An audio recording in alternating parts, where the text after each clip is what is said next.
పెళ్ళైన ప్రతి ఒక్కరూ ఖచ్చితంగా తెలుసుకోవాల్సిన లీగల్ అప్డేట్ ఇది. నిరుద్యోగాన్ని సాకుగా చూపిస్తూ, అంటే నాకు జాబ్ లేదు, నేను ఖాళీగా ఉన్నా అని చెప్తూ భార్య మైనర్ పిల్లల పట్ల తనకున్న లీగల్ రెస్పాన్సిబిలిటీస్ నుండి భర్త అస్సలు తప్పించుకోలేడని ఢిల్లీ కోర్టు చాలా స్ట్రాంగ్ గా తేల్చి చెప్పింది. ఒక డొమెస్టిక్ వైలెన్స్ కేసు విచారణలో భాగంగా Delhi additional sessions judge Sheetal Chaudhary Pradhan ఈ సెన్సేషనల్ కామెంట్స్ చేశారు. ట్రయల్ కోర్టు తనకు ఊరట కల్పించలేదని ఒక మహిళ ఈ అడిషనల్ సెషన్స్ కోర్టులో అప్పీల్ చేసింది. దీనిపై జడ్జి లీగల్ గా పెళ్లి చేసుకున్న భార్యను, మైనర్ కొడుకును పోషించాల్సిన మినిమం రెస్పాన్సిబిలిటీ భర్తదేనని, ఉద్యోగం లేదనో వేరే బాధ్యతలు ఉన్నాయనో ఆ రెస్పాన్సిబిలిటీ నుండి ఏ మగాడు ఎస్కేప్ అవ్వలేడని తేల్చి చెప్పారు.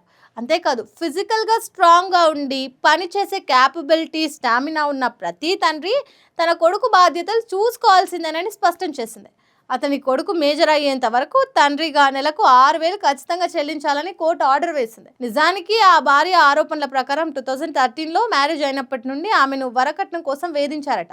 భర్త, అతని ఫ్యామిలీ మెంబర్స్ ఫిజికల్ గా, మెంటల్ గా టార్చర్ చేసి 2015లో ప్రెగ్నెంట్ గా ఉన్న టైంలో ఇంటి నుండి గెంటేశారని ఆమె కోర్టులో చెప్పింది. అయితే కింద కోర్టు మాత్రం ఆమెపై జరిగిన భౌతిక దాడులకు సరైన సాక్ష్యాధారాలు చూపించలేకపోయిందని డీవీ చట్టం కింద రిలీఫ్ ఇవ్వడానికి నిరాకరించింది. కానీ ఈ సెషన్స్ కోర్టు మాత్రం భార్య పిల్లల మెయింటెనెన్స్ విషయంలో భర్తదే ఫైనల్ రెస్పాన్సిబిలిటీ అని క్లియర్ కట్ జడ్జ్మెంట్ ఇచ్చేసింది. మరి జాబ్ లేకపోయినా భార్య పిల్లలను పోషించడం భర్త చట్టబద్ధమైన బాధ్యత అన్న ఢిల్లీ కోర్టు తీర్పును మీరేమంటారు? మీ ఒపీనియన్ ఏంటి?